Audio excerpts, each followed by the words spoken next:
काय दिलंय का या सरकारने तुम्हाला? आज मी येताना बातम्या बघत होतो, दिल्लीमध्ये जंतर मंतरच्या इकडे युद्धाची तयारी जणू काही सुरू झालेली आहे. सैन्य आणतायत, फौजा आणतील, कदाचित अणुबॉम्ब सुद्धा आणतील.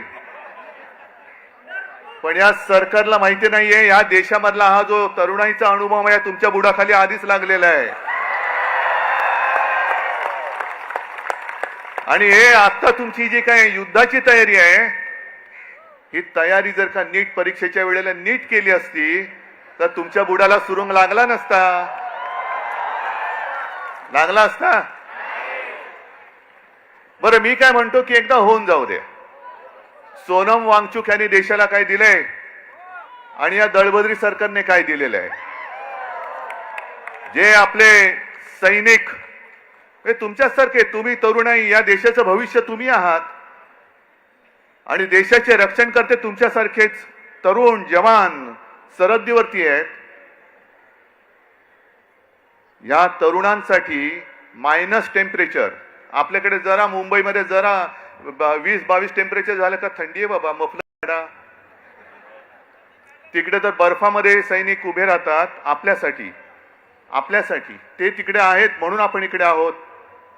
या सैनिकांसाठी ज्यांनी सोलार टेंट बनवले, की या सैनिकांनी देशासाठी मरण्यासाठी, म्हणजे मेलो तरी 72 पण माझी भारत माता जगली पाहिजे, त्या देशाच्या सैनिकांसाठी ज्याने सोलर कॅम्प बनवून दिले, टेंट बनवून दिले, तो यांच्यासाठी देशद्रोही ठरतो.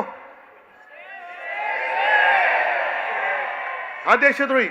तिथलं पाण्याची टंचाई लक्षात घेऊन ज्याने आईस फाउंटन तयार केले, असा हा पर्यावरणवादी, असा हा शास्त्रज्ञ,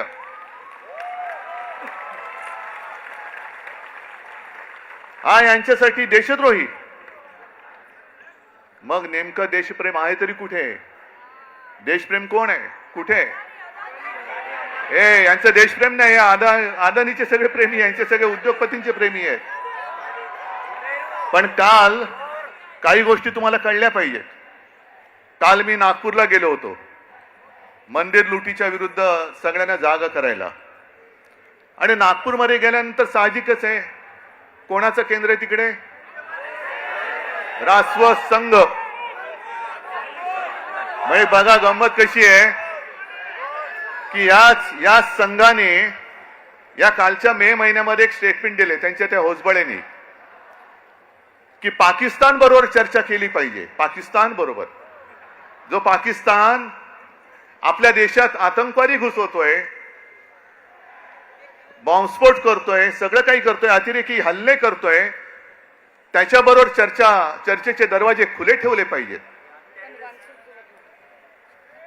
आणि मोहन भागवतना विचारले तर मोहन भागवत म्हणतात की होय बरोबर आहे, हम हिटलर जैसे नहीं है.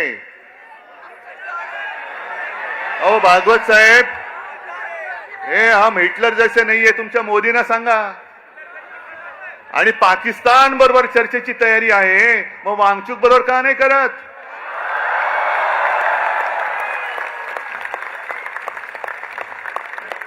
जो देश आपल्या सैनिकांचे बळी घेतोय त्याच्याबरोबर चर्चा.